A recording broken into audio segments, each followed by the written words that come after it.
All right, so when you're looking at getting a new filter for your fish tank, there's a couple things you really want to look at. You want to make sure that you're moving the water enough that you're actually filtering the whole tank. So we've got to look at the flow and make sure if we've got, for example, the tank that we're looking at the moment is an 80 litre tank and our water flow is 400 litres an hour, you're changing the water in that tank 5 times an hour. So that means that you're well on top of it. You're going to have a really good filtration and a really good current flowing through that tank. The other things you want to look at is it going to be a canister filter? Is it going to be a hob filter, as in hang on back, or a sponge filter, which is a little bit different. But then you've got to have your biological media and you've also got to have your mechanical filtration as well. So I like the idea of a canister filter, but I have had a few crappy ones in the past. The other huge thing is noise. That's so frustrating, just listening to a buzzing while you're trying to enjoy your fish tank. So I'm gonna open up this new Delta 60. It's a small little canister filter. It can actually be used as a hang-on back as well. This will be perfect for the 80 litre Dutchscape. So I'll show you all the ins and outs of this cool mini canister filter.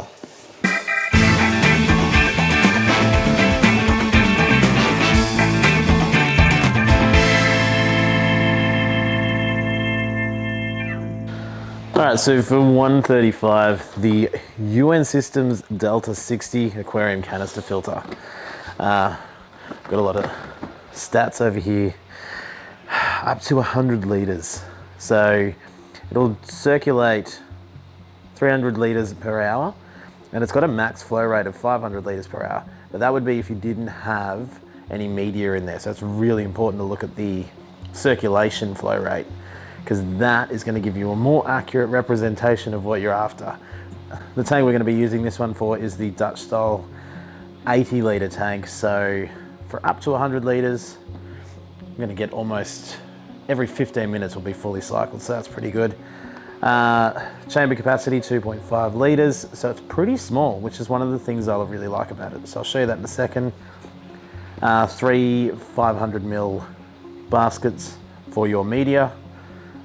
Max lift up to 1.1 meters. We're not going to need that much. And all of that's fun stuff. There's heaps of stuff in here as well, so let's have a look.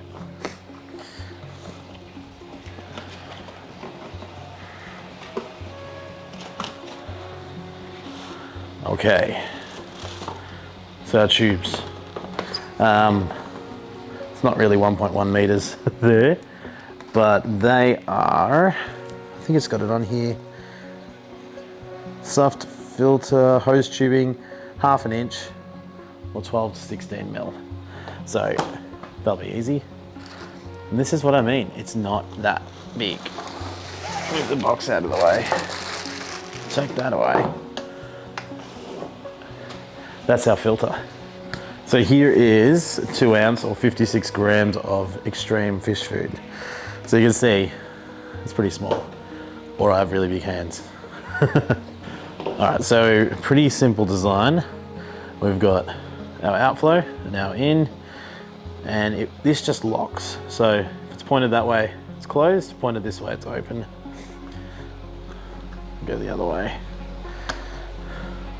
And that's how we get inside there. We've got these two here, those two there, and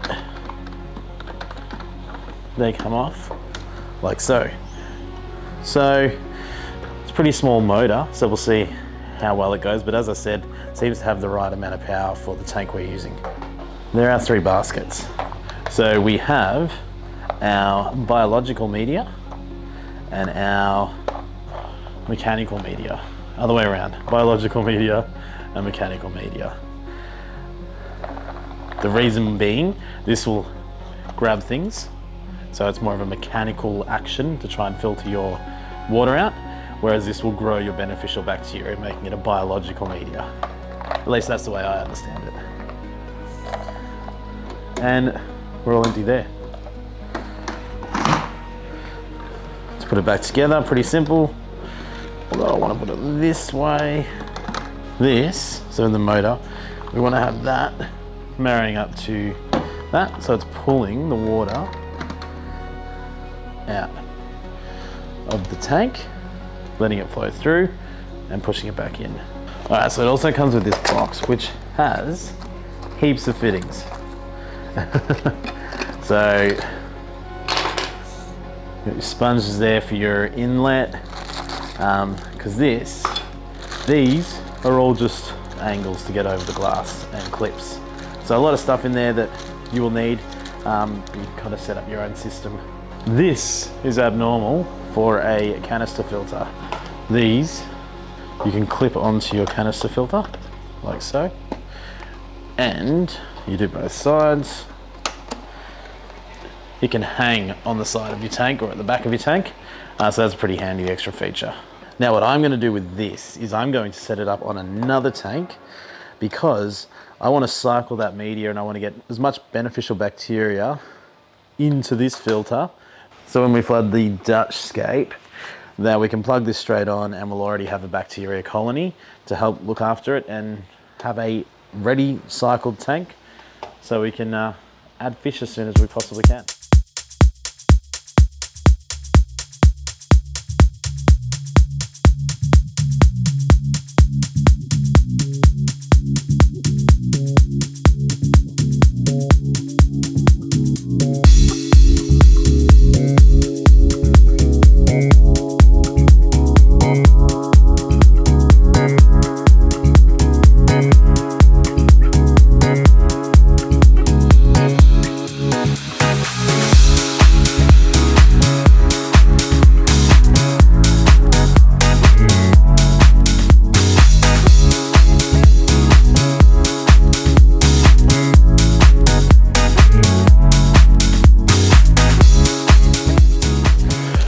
So final thoughts on this little mini canister filter is, it's really surprising. It's really, really good. It's super quiet.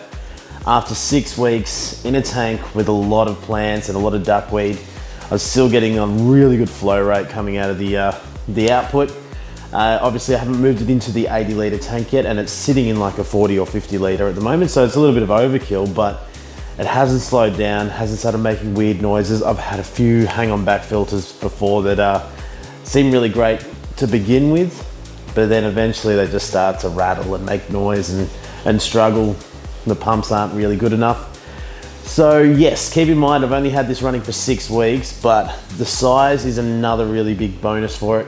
I hate the big canister filters. They're all good when you're setting everything up, but when you want to do water changes and you want to get in there and do things, they're always a real pain in the butt. So I like that this one's smaller, so we can just disconnect it, take it away, clean it and put it back, or you can just hang it like it already is. So if you're looking for a decent sized filter, a good filter for a smaller tank, they do definitely do a lot larger tanks. I can't really go past this. I think I wouldn't buy another hang on back filter again. I think I'd just go for something like this. So this is the 60, which will do 100 litres.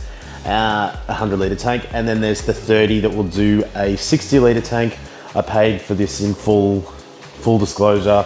Didn't get given it for free or anything like that. Doesn't mean I'm not going to ask for a free one maybe later on. But they do have a great variety of sizes. So let's set this up soon, and we'll give you guys an update, but you can always just message me like you always do on Facebook or at your Aquamate on Instagram. Happy to always answer your questions, but definitely check it out. $135 for a very decent filter. So there you have it, guys. We've been cycling that filter on that other tank for about 6 weeks now, which is going to mean there's going to be a lot of perfect build-up of that beneficial bacteria that we really want to help cycle the new tank when we flood it.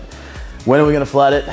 Very, very, very, very shortly. We've got all the all the plants, we've got everything ready, we've got all the CO2, we're all set up. Our friend Boaz down at H2O, Studio H2O, gave me some nice glass lily pipes for the inlet and the outlet. So I'm gonna find a way to make it look nice and neat, set up the CO2, flood it, and I can't wait to watch this Dutch Scape grow. So make sure if you're not subscribed, hit the button. Next week we'll probably either be flooding that tank or having a look at something else, but definitely in the next 2 weeks, we will have that tank finished. Until then, thank you for all the love and all the nice comments and stuff on the last video. I really appreciate it. Obviously, it's been a really crappy time, but it's good to kind of get back on the horse and see all your names pop up and hear all your comments and enjoy sharing some more content with you. So thanks again. I'll see you guys next week. See ya.